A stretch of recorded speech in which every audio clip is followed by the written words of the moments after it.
Welcome to SolFul Kitchen Podcast. I'm Sun, the Bohemian Vegan. This Own Your Health series is all about the journey to intuitive healing and living in optimal health. Thank you for tuning in to episode 1 of season 1. In this episode, I'm going to introduce you to intuitive healing, a little bit about Ayurveda, but mostly I'll be talking about my own personal health journey and how I got here.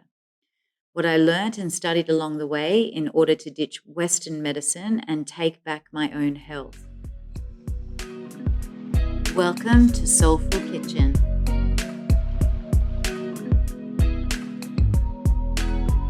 A health journey really is about making changes to your lifestyle while always assuming the role of a student. It's all about empowering yourself to take control of your own health and make constructive changes. Of course, everyone's health journey is unique and different. On my road to self-discovery, I've learned some key things that are valuable, and I want to share them with you to help you on your own path. One of my favorite sayings is, health is a journey, not a destination. So intuitive healing and Ayurveda are the topics for today, and what intuitive healing is not is a fad or a quick fix or even a diet. But yes, it does center around dietary changes. But Ayurveda and intuitive healing are much more than that. So let's start with Ayurveda. According to Ayurveda, the human body, the physical entity, is composed of 3 fundamental categories called doshas, dhatus, and malas. So the doshas are 3 in number, the dhatus are 7, and the malas are 3. The 3 doshas, triadoshas, are vata, pitta, and kapha. Now that probably means nothing to you right now, but hopefully through the course of what we're going to talk about, you'll understand these things far more. So Ayurveda is based on the belief that health and wellness depends on a delicate balance between your body, your mind, and spirit, and of course the universe. So according to Ayurvedic theory, everything in the universe is connected, and a disruption of this harmony can lead to poor health and to illness. So some things, I guess, that can cause disruptions of your balance would include genetic or birth defects, injuries, climate or seasonal changes, age, emotions, food, elimination processes, and of course, stress. So it pretty much covers anything. Anything that's imbalanced in your life is going to affect the way your food is being digested, your overall being, and even your mental health. Ayurveda recognizes that each person is actually made of a combination of 5 basic elements found in the universe. Now, we would all be fairly familiar with air, fire, water, and earth. But when we talk about the 5th element, we're talking about ether or the space in between. So these elements combine to form 3 unique forces of energy, and that's what the doshas are. Your dosha or combination of doshas, because most people do have a combination. And in fact, you actually have all 3 doshas within yourself and around you everywhere all the time. So the dosha combination includes your emotions, your personality, and your physical characteristics and controls the way you act and behave. So everyone inherits a unique mix of the 3 doshas, with one dosha usually being more dominant. The doshas I want to talk about a little bit more in the next episode and go more into what Ayurveda is. Today, I just wanted to give an introduction and explain what Ayurveda is and how it ties into intuitive healing. So intuitive healing is exactly that. It's having that instinct about your health. And we're talking about mental health, physical health, spiritual health. So it's about understanding what is next for you. It's about understanding how to go deep within yourself and know what exactly it is wrong with you. Like, I guess for my own personal experience is that I knew I had a very strong intuition. I knew that about myself, but I didn't trust it. So when you have that kind of deep connection to yourself, it can still be very separated at the same time, which is what kind of happened to me. So when I started really going deep within my health journey, and that's what today is all about, is actually understanding what a health journey is. And When we talk about a health journey, it is a very personal thing. My whole life, as far back as I can remember, there was always something kind of wrong with me, like physically wrong with me, as in some kind of illness. And actually, I suffered from a lot of injuries at a very young age and was told that I would have to have operations on my knees when I was 12 years old. And the doctors told me if I had the operation that I would not be able to play, like ever be able to play sport again. I opted not to have the operation on the knees because I could not give up sport. Like that was just something that would not happen for me. That's a big decision to make at 12 years old. Then I had an injury when I was 18 that actually ended up causing me to have scoliosis. Not for probably about another 20 or so years. It compressed the C5, C6, and C7 vertebrae in my neck. So that was a huge thing as well. So other than having like a lot of physical illnesses, I also had the injuries, which in Ayurveda does actually say that that will cause imbalances in the body. And it did because I ended up with scoliosis, which then in turn made a lot of other problematic things happen to my body as well. But on top of all that, I had a lot of stress in my life. I mean, everyone does, right? But I never really thought of all these things as being connected. I just thought I had bad luck with injuries. I had poor diet. I would fluctuate in weight all the time, even as a teenager, all the way through my adulthood. And I could never really understand that these correlations were actually because of what I was doing. But, we always look for something that's like the worst case scenario. Or I must have a thyroid problem, or I must have some, or, other problem wrong with me, or why am I putting on weight? But at the end of the day, when we get down to it, it is the food we put into our mouth at the times we eat it and the way we eat it. And that's what Ayurveda teaches us is about balancing, always about balancing, because Ayurveda is about treating the imbalance. I'm talking when I talk about Ayurveda in a traditional way.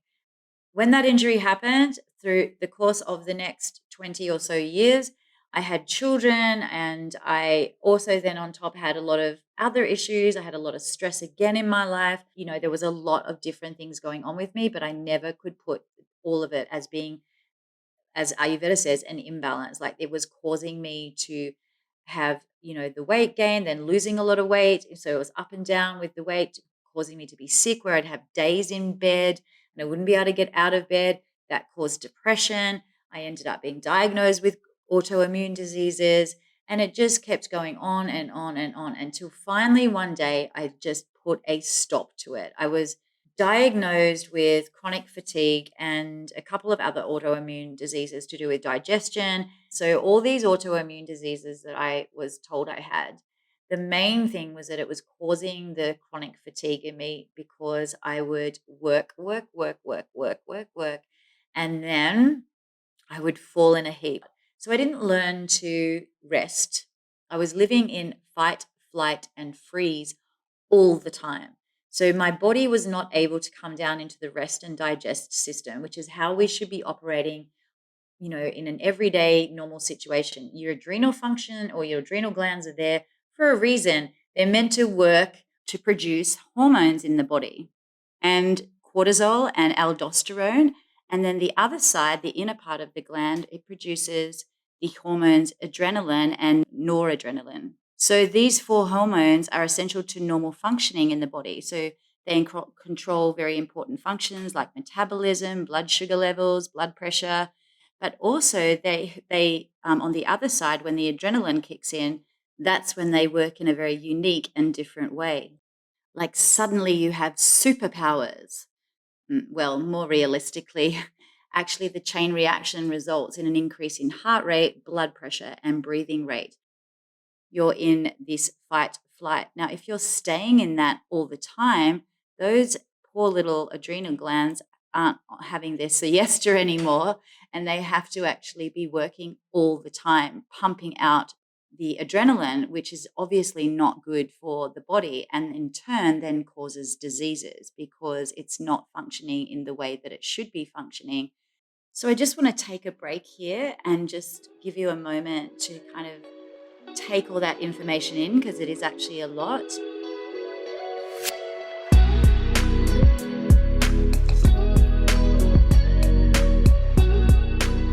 Okay, and now we're back. So living in that fight, flight, and freeze mode all the time was really doing damage to my body and my mental health. So I really did need to sit down with myself because I wasn't getting the answers. And I think that's really important. Like we just do at some times just need to sit down and have a good chat with ourselves. And I guess that's that intuitive healing coming through. So I really just needed to find a solution. And there is always a solution, even if it's to walk away, that's still a solution. But I was very, like, I wanted to really get an answer. I was determined to understand what was going on with myself and to not accept that, this quick and easy solution from a doctor was to give me medication. It just didn't feel right. And I didn't want to be on medication for the rest of my life. And I need to work out what it is that's actually upsetting me. I need to work out ways to eliminate food to see if that's actually affecting me, whether I'm getting allergies or whether I'm getting intolerances or whether there's just certain things about myself that I need to change to be able to live in optimal health. Now, in saying all that, no one is perfect, right? So no one at all is perfect. And me included, to follow your gut, to be more in tune with yourself, be more listening to those signs that you get, your intuition coming through. It's your sensory awareness, it's your higher self. We all know what intuition is. And so it's just about learning to be more intuitive about healing yourself. And this is the thing when I go back to my own journey and I think about how sad and how down and how I felt like I was dying, and I was only in my 20s and going into my 30s, definitely. So I had two children. And by the time I was in my mid 30s, I had to have a hysterectomy. And that was a pretty big step for me. And it was actually almost classed as an emergency hysterectomy. So I had to make the decision, a big decision about not being able to have any more children. And I really think, again, that was all actually connected to all the things that were going on in my life. And the number one thing for me was stress. And I was going and bouncing off this doctor and bouncing off that doctor and going into this specialist and going to see alternative, naturopaths. Now, I was not like I was on the fringe, I guess, not even on the fringe of spirituality or anything to do with alternative healing at all. I'd been brought up with Western medicine.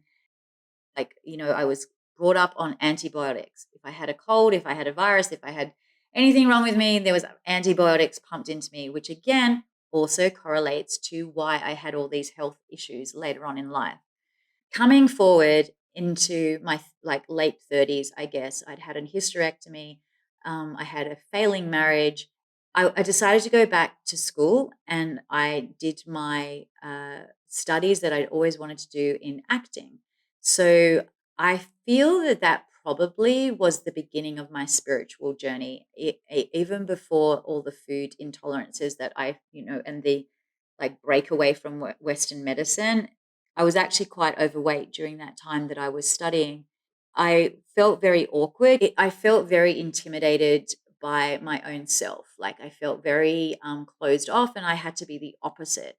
There's no hiding from it. You're out there. You've got an audience. People are watching you. And I ended up finishing my advanced diploma, and I also ended up finishing my marriage not long after that. That all happened after graduating. So before that, while I was still married, I did find that all of a sudden I couldn't tolerate certain foods. And I was just getting really bad cramping. And this is where all the autoimmune disease stuff starts coming into it. So the doctors actually, when I went to a doctor one time, just actually prescribed me antidepressants. And that was because I went in with a back problem and these stomach aches. And he said that the antidepressants would help me to sleep. He told me that would help my back muscles relax. And it just didn't feel right. So I left the doctors, and a couple of weeks later, I was driving and I actually kind of like, it was almost like I woke up and I realized I did not recall getting in the car. And that was a bit scary for me. And I kind of tossed the like medication and just went off it because I was not going to go down that road. And it just didn't feel right. And I guess that was a bit of intuitive healing there because I just listened to myself. I was like, this doesn't feel right. If I got in the car and I don't even know where I'm going or how I got in the car, that's really bad, right? After a while, during that time, I also had this weight fluctuation. So I discovered gluten. And my husband at the time, who was a bodybuilder, kind of explained it to me. Then that began the reading of the labels. So I'd been gluten free for a while. So I noticed after a while I was overcompensating and eating a lot of dairy products. And that was not doing my digestive system very good. So I ended up going to see a naturopath. Now, this was a big step for me. It was not something that I was familiar with. I hadn't grown up in any kind of environment like that. It was traditional all the way. When I went to see her, I felt almost like a release, like the first time that I could talk to someone who actually seemed to kind of understand, more about healing than the doctors that I was going to. She was listening for a start. She was also suggesting things that made sense to me. And that's when I found out that my adrenals were off the chart. Like it actually literally was off the chart. So everything that she recommended to me absolutely helped. And one of the things was to go on a like basically high protein diet. So I wasn't vegetarian, I was gluten free, and I was on a high protein diet. So of course that actually meant eating eggs and eating a lot more, not cheese, because we definitely had the issue with the cheese and dairy. So it was, like chicken and fish and anything high protein. So I lived like that for a couple of years. And I also, in that time, was when my divorce was happening. So I took my kids and we moved to another part of Australia. And that was a huge, big start because it was in Darwin, which is in the northern part or in the Northern Territory of Australia.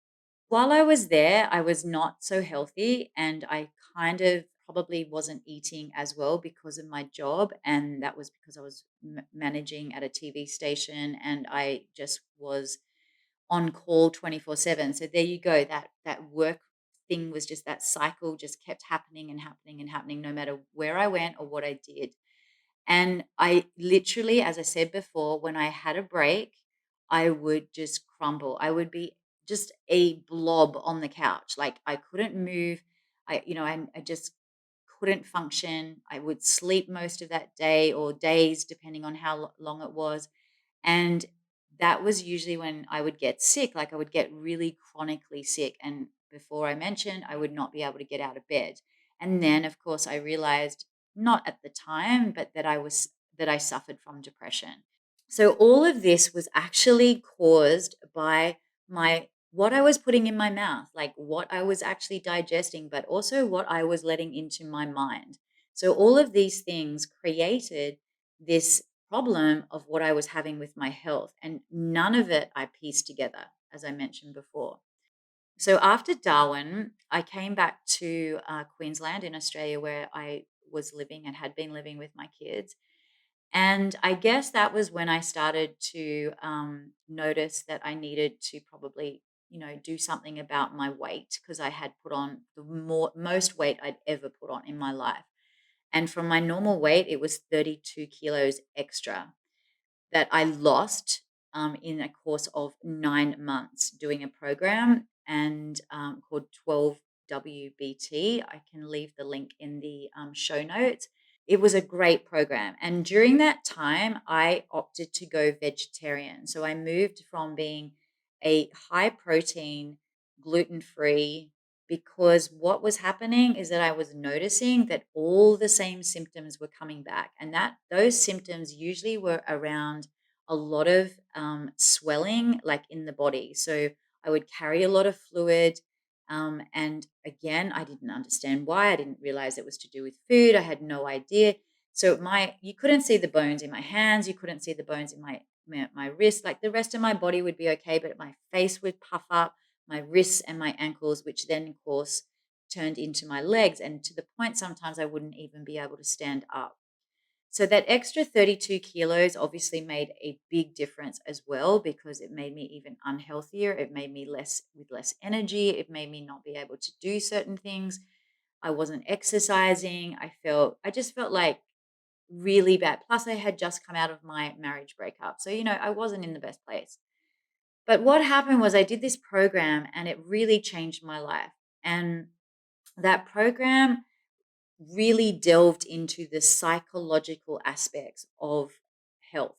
Okay. And the woman who runs it, which is Michelle Bridges, I would have to say, really knows her shit. I felt amazing. And I'll tell you, I friggin' looked amazing. When I look back at the photos of the before and after of that time, oh my God, like seriously, a whole new person. I didn't only lose weight, I didn't only gain confidence again, I also looked the youngest I had in years. And it blew my mind. And my life really changed. And I knew I needed to make changes to myself. And this is where it started. And really, when I think about my health journey as opposed to my spiritual journey, that's when it really started because even though I'd had like lots of problems, lots of like so many things wrong with me in my life, health wise, when I went on this journey and through the Michelle Bridges program and starting to realize the psychological side of it. So I came out of the 9 months feeling amazing. And then I continued to do the program for I think another 6 months. And while I didn't really lose any more weight, I didn't really need to. Then I did the maintenance program for like 6 months, and that involved body sculpting actually.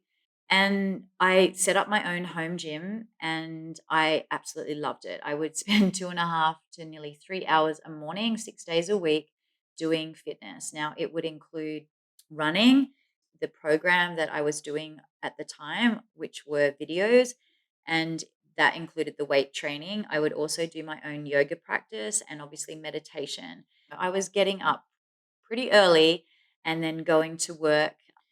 So during that time was when I got to that optimal health and I was looking like amazing. And when I came out of that program after 6 months, it wasn't because I wanted to, it was actually because in that time, I had made the decision that I wanted to travel. And so off I went to India. And as hard as it was to let go of my maintenance program, I was very excited to go learn more about yoga. I'd only been doing yoga a year and actually discovered yoga through that program. So I had started once I lost weight, I obviously gained that confidence enough to be able to go buy myself some yoga clothes and start a yoga class, which is really sad that we have to feel that we look like a yogi to be able to do yoga. Now, again, that's a Western way of thinking because since being in India, I certainly don't feel that way at all. So, we're just going to take another little break here, just a moment to reflect about everything. Just grab yourself a drink or go to the bathroom, whatever you need to do, but just take a pause here before I continue on with the rest of the podcast.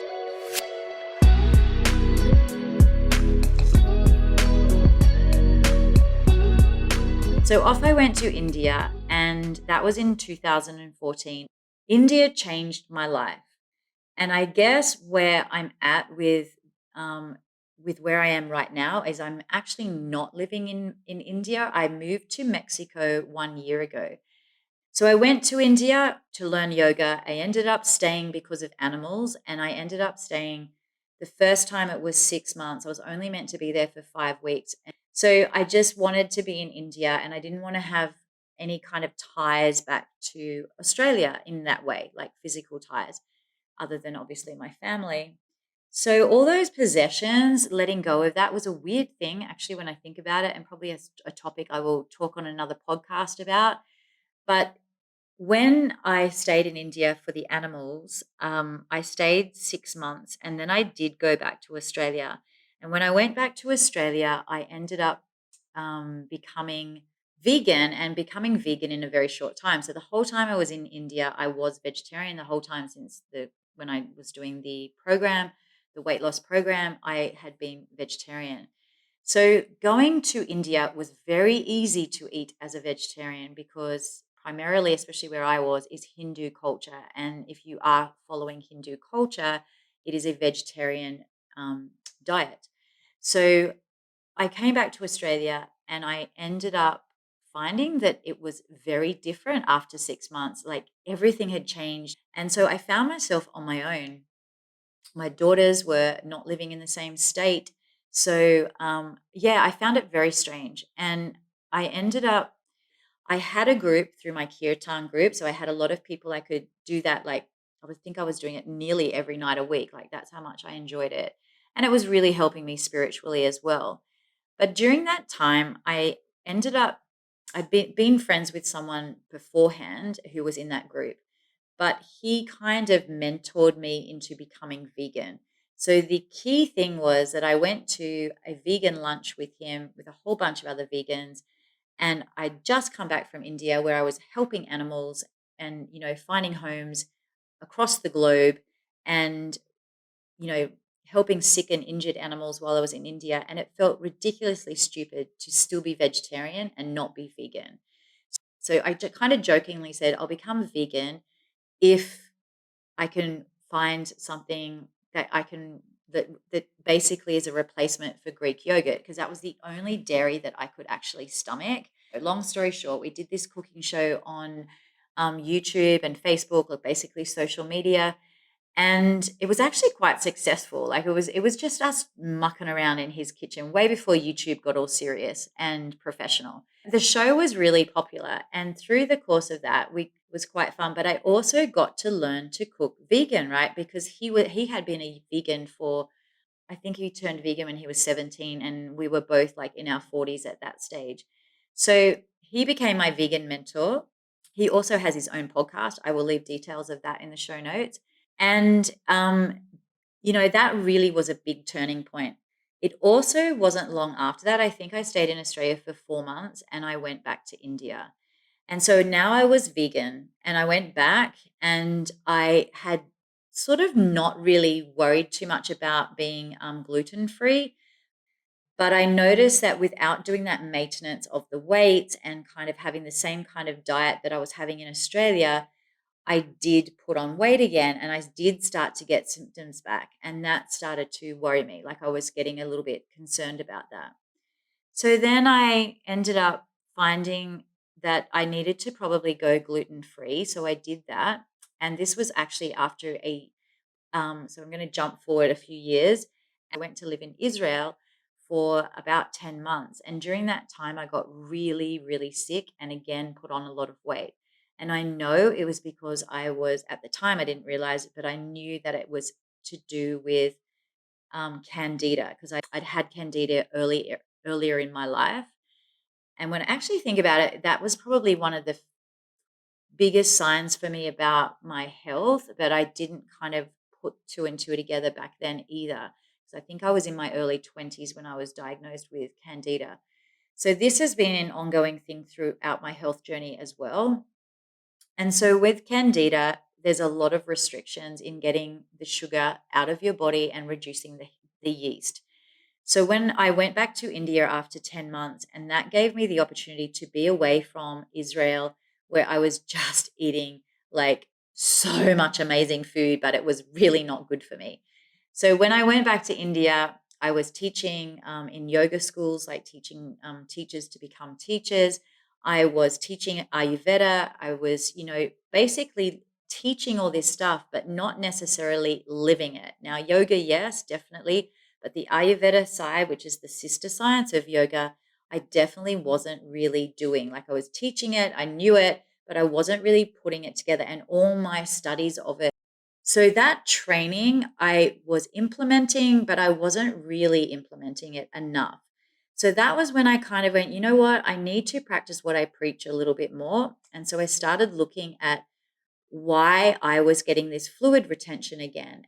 This is like a toxic buildup. I didn't know it at the time, but it's a toxic buildup in the body and things just don't flow. And this in Ayurveda is called a kapha imbalance. When I spoke to my doctor about certain things that I was doing and we had a chat about what sort of foods that I should be actually concentrating on eating on a regular basis, like every day, and also what I should be avoiding and what I can sort of tolerate a little bit of. Now, at the time, alcohol came up and she said, you shouldn't be drinking alcohol, but you can have a little bit in moderation, and probably vodka is, the way to go. And that was like, yay, because that's what I drink. Yay. But I gave up the other things like the occasional wine or whatever else that I was having and just stuck to the vodka. But I also followed like the foods that she told me to, plus my own, again, intuitive healing was that I came up with what I felt was best for my body. And then I discussed it with my doctor, my Ayurvedic doctor. Together, I felt like I kind of came up with a way to, balance myself out during the day. So I wasn't getting tired when I had my breakfast. So the energy was a big thing for me because I had suffered from chronic fatigue for so long. Started making these changes and started really understanding about what I was putting in my mouth made a big difference to my health on a day-to-day basis. But it wasn't till the end of 2018. And I guess by that stage, I was a little bit scared. Like I was going, I want to just maintain my weight. Like, why can't I be one of those people that just doesn't have, have to worry about what goes in my mouth, that don't have to worry about what I'm eating, that I can just eat whatever I want. But at the end of the day, that is not who I am. And I have accepted that now. And it's something that I'm not restrictive in my diet. I guess to other people, it might feel that way, that or what they see is that I am being restrictive, but I love food and I love being vegan because it's given me the opportunity to explore and to create and to make recipes from food I never thought would even be possible to make. So that lifestyle change stuck with me, and I gave up alcohol at the end of 2018. What I felt like was that my blood was being poisoned, and when I did a lot of research in my Ayurvedic studies and this kind of thing, I realized that that could actually be the case, and it would tie in with candida and obviously having the fluctuation in my weight all the time. So what I discovered was that I felt like the only thing that I was really having that had sugar in it that would be feeding the yeast other than fruit. So I know when to eat fruit. I know about food combining. That really helped me to understand that the sugars I was getting from that would most likely have been burnt off during the course of the day. But the thing that I was having that I hadn't given up that was sugar or related to sugar was alcohol. And so I basically was also not feeling so good after having a couple of drinks. And where I lived in Goa in India, it's a very vibrant kind, like things are open all the time. And so, you can go out any night of the week if you want to. And so, and drink and do whatever you want. It's like being on a holiday all the time, especially in season, well, particularly in season time. So I was out with some friends. So it was two for the price of one. So everybody wanted their second cocktail. But that first cocktail, I remember, was nice. Like there was a nice taste to it, but I didn't feel so good afterwards. And I mean, cocktails are full of sugar, right? So then the second one came and I couldn't drink it. But that was the last time that I actually ordered alcohol or drank alcohol. I have, I admit, had a sip here or there of a drink, um, but it's so far gone. I was a drinker. Like I was a big drinker, I guess.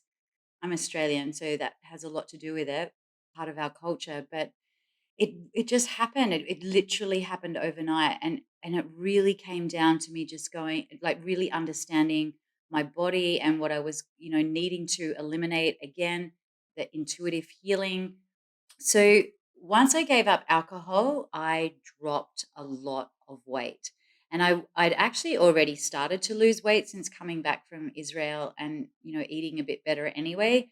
So at that stage, I was vegan and primarily being gluten free. I wasn't super strict with it. Yeah, I was just basically staying away from yeast more so than anything else, and also trying to be maintain a gluten free lifestyle. Okay, so we're just going to take another pause, but this time I just want you to have a think about maybe things have come up in this podcast for yourself that you'd like to ask me about. I'd like to do some Q&A episodes. So if you think of anything, just take a moment now, maybe write them down, and you can send me a message at the end of the podcast.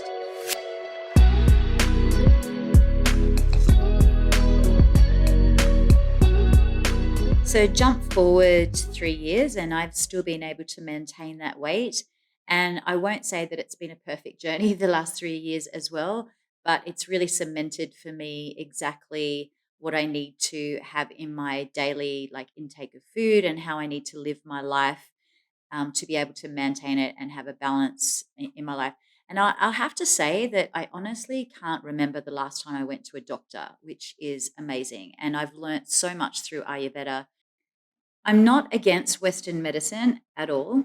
I do believe that, there are a lot of things due to technology that make Western medicine superior in some cases, but just holistic medicine, particularly Ayurveda, is definitely something that I really strongly believe in. And I think that we need to learn more about it and just get back to the traditional type of medicine and understand our bodies more. That's really, really important, and be able to understand intuitive healing. So, since giving up alcohol and the last 3 years, it has been like moving as well from India was a big change for me because of food, like having to adjust to, different markets here, different food availability here. And of course, when I first arrived, it wasn't easy in that respect. And I did kind of slip back out of my gluten free kind of diet. And that did pay its consequences. And I think in the last 12 months, I've really just, it's absolutely 100% that I know that I cannot eat gluten. Just cannot get candida again. And I will talk about candida for those that maybe are unfamiliar with this, yeast overgrowth in the body and how dangerous it can actually be if left untreated. So I will talk about that in future podcasts. I will probably dedicate more than one episode to that one. But yeah, since being in Mexico, things have. I think I've been able to take a moment to reflect about my whole health journey, and that's been pretty amazing for me. And that's probably why I'm ending up here. One thing I do want to talk about, though, before I go, and also I will talk about in the future a little bit more in depth, is one very vital thing that happened to me when I left Israel. So while I was in Israel, I was in a very fortunate situation where I was with a family. So I really learnt the traditions of the culture. And one of those things was Shabbat.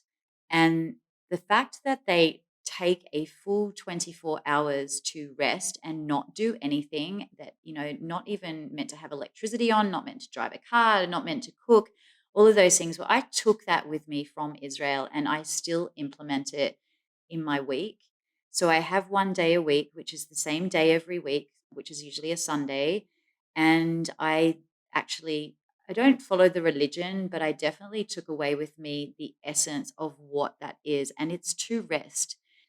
And I think that in our modern day society, I think we just go, go, go, and I really discovered the key to being able to not suffer from chronic fatigue. I cannot wait to have that day because to me, rest was just, go to sleep or, sit on the couch or whatever.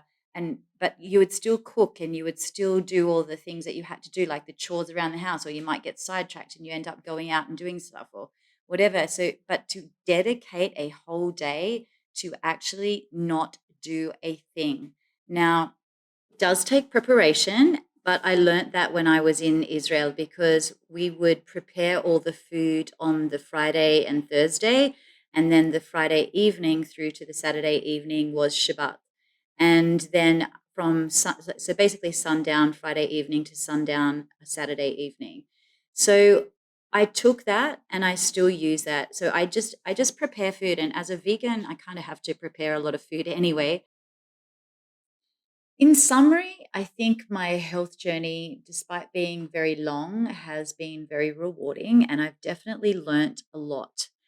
And I really do hope that I can share more of this in the future podcast to help other people.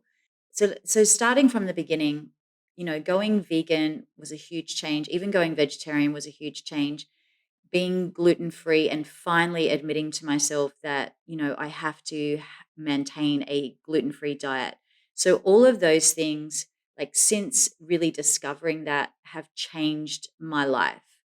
And because when after that, I think I just felt like I knew a lot more about myself, what I was capable of digesting, and also, the foods that would really not work well with my body and also my mind. So when we talk about Ayurveda, we talk about, it's a food science, but it is a health science.